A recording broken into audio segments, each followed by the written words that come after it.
पुणे शहरात सातत्याने तोडफोडीच्या घटना घडताना आपल्याला पाहायला मिळत आहेत। आज देखील पुण्यातील सहकार नगर परिसरात वाहनांची तोडफोड करण्यात आलेली आहे। साधारणतः 25 ते 30 वाहनांची तोडफोड या परिसरात करण्यात आलेली आहे आणि या तोडफोडीमुळे इथल्या नागरिकांमध्ये सध्या भीतीचं वातावरण आहे। दहशतीच्या वातावरणात हे नागरिक सध्या राहताना आपल्याला पाहायला मिळतात, कारण सातत्याने अशा पद्धतीने गुंडागर्दी या परिसरामध्ये होताना पाहायला मिळतात, ज्याकडे पोलिसांचं मात्र दुर्लक्ष असल्याचं या सगळ्या नागरिकांचं म्हणणं आहे। त्यांच्या प्रतिक्रिया आपण जाणून घेऊयात।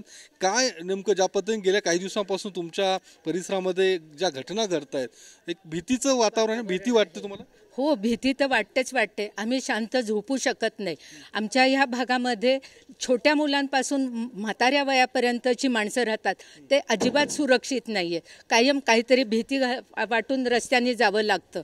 आता कालची एक गोष्ट, काल 3 जण इथे आलेले दिसले आणि तोडफोड केली, रिक्षा फोडली, हे सारं दिसते, पण आमच्यासारख्या वृद्ध लेडीज काहीच करू शकत नाही। त्यात ह्यांनी पण सारं पाहिलं, पण हे घडायला नाही पाहिजे। आम्ही सुरक्षित नाही आहेत, आम्हाला सुरक्षितता हवी आहे आणि हे सहकार्य पोलीस आयुक्त करू शकतात आणि त्यांना नम्र विनंती आहे की आमच्या या भागात सुरक्षितता हवी आहे, कॅमेरे बसवावेत आणि सर्व काळजी घ्यावी। आज इथली लोक जे राहतात ते सर्वसाधारण लोक आहेत, परिस्थितीने त्यांची पोटं ह्या वाहनं किंवा काही गोष्टींनी असतात। हे घराच्या बाहेर जातात, लहान मुलं, बायका, त्यांचे आई वडील घरी असतात, पण ते तिथे सुरक्षित असतात, पण घरचे सुरक्षित आहेत की नाही याची त्यांना काळजी असते। त्यामुळे आम्हाला सुरक्षितता ही हवी आहे आणि सुरक्षितता मिळावी, हे पूर्ण तुमच्याकडून सहकार्य हवंय। पोलीस काय काय काय नेमके काय कुठलं वातावरण, कारण की कुठेतरी एक दहशत या सगळ्या परिसरात पाहायला मिळते नागरिकांच्या? काहीच बोलू शकत नाही, कारण आपण पलट उत्तर दिलं तर ते पुढून असं रिप्लाय येतो की आम्ही काहीतरी करू, किंवा जाताना चलताना असं वाटतं की कोणी काही करतं का। सहज बोलायला गेलं तर मग इतक्या घाणेरड्या शिव्या देणं, त्यांची प्रतिक्रिया म्हणजे व्यवस्थित वागणं नाहीये, जेणेकरून आम्हाला सुरक्षितता हवी आहे। काही ते कायदेशीर कारवाई करा, एवढीच विनंती आहे। असं सगळं महिलांचं म्हणणं आहे। काय आजी, काय काय नेमकी परिस्थिती आहे? तुम्हाला देखील या सगळ्या भीतीचं वातावरण, कारण की राजरोजपणे अशा पद्धतीने तोडफोडी होत आहेत, गुंडागर्दी होते? हो, होती ना, गुंडागिरी होती। भीती आम्हाला, दारू पाणी पितात आणि शिव्यागाळी करतात, रात्रीच्या गाड्या चालवतात, फास गाड्या नेतात, गाड्याचे हॉर्न वाजवतात। आमच्या मुली आहेत, 11 वाजेस्तोपर्यंत पोरं खेळतात, पोरांना भीती आहे। ही अशी लोकांची तोडफोड केलेली चांगली आहे का? हातावरची पोटं आहेत त्यांची। आणि दुसरी गोष्ट म्हणजे रात्रीचे दरवाजे सुद्धा वाजवतात, आम्ही दरवाजे उघडत नाहीये। पोलीस नाही आहेत का या भागामध्ये? पोलिसांचं काय काम, गस्त घालणं किंवा रात्री? नाही, इकडे नाहीयेत, तिकडे असतील ते नाही माहिती, पण इकडे नाहीयेत पोलीस, येत नाही तिकडे, नाहीयेत पोलीस। आणि आमच्या मुली आहेत, परत गणपती आले, ह्यांनी असा धिंगाणा केल्यानंतर कसं होईल सांगा बरं? कसे सण साजरे करणार? आमच्या मुली वगैरे 11 वाजेपर्यंत खेळतात, हे येतात दारू पाणी पितात आणि शिव्यागाळी करतात। लहान मुली, तरुण सुना वगैरे असतात, कसं काय येणार बाहेर करणार आम्ही लोक? ह्याची भीती आहे ना आम्हाला, भीती आहे। पोलीस देखील या भागात येत नाही असं इथल्या नागरिकांचं म्हणणं आहे।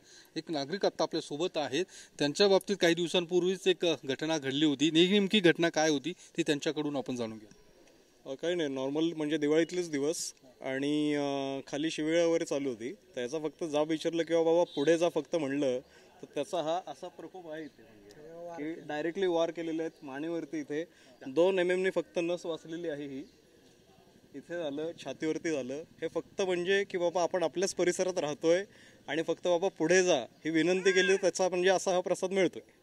तर एकंदरीत CCTV कॅमेरेज जे आहेत हे पूर्ण परिसरामध्ये, आणि एवढंही करून म्हणजे असं नाही की वेदर दे आर आउटसाइड और they are locals, it's one and the same. So like local ones they are like they are mixing with the outsiders. या घटनेतले जे काही आरोपी होते, ज्यांनी तुमच्यावरती वार केले, ते सापडलेत का, पकडलेत पोलिसांनी, काही कारवाई केली? ते केस वगैरे हे सगळं झालेलं आहे, पण एकंदरीत तसंच आहे म्हणजे ते काय भीती सर्वसामान्य जनता इथं राहत आहे, काय भीतीचं वातावरण झालेलं आहे। आणि हा भाग जरा आतल्या बाजूला असल्यामुळे ना पोलिसांचे राऊंड काय आतमध्ये होत नाहीत इथं।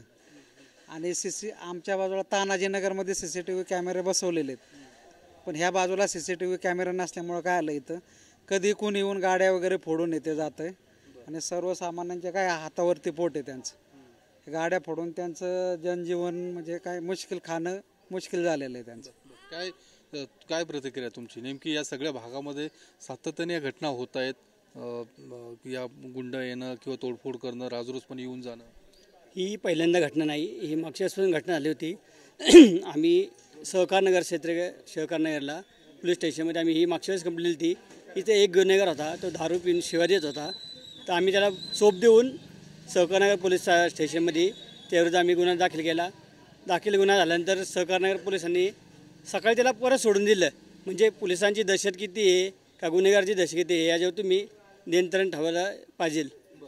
आपण पाहिलं या सगळ्या नागरिकांच्या नेमक्या काय प्रतिक्रिया आहेत, काहींच्या बाबतीतला काय मागचा अनुभव आहे तो देखील सांगितला. पोलिसांची गस्त नाही आहे, पोलिसांचं या भागाकडे लक्ष नाही आहे असं देखील इथल्या नागरिकांचं म्हणणं आहे. राजरोसपणे अशा पद्धतीने गुंड या ठिकाणी येऊन दहशत निर्माण करण्याचा प्रयत्न करतात. त्यामुळे हे सगळा जो परिसर आहे, सहकारनगर असू दे किंवा धनकवडी नगर, हा संपूर्ण जो भाग आहे तो सध्या दहशतीखाली आहे. भीतीच्या सावटाखाली इथल्या नागरिक, महिला, मुली वावरताना आपल्याला पाहायला मिळत आहेत. कॅमेरामन अभिजित पिसेसह मी योगेश बोरसे, TV9 मराठी, पुणे.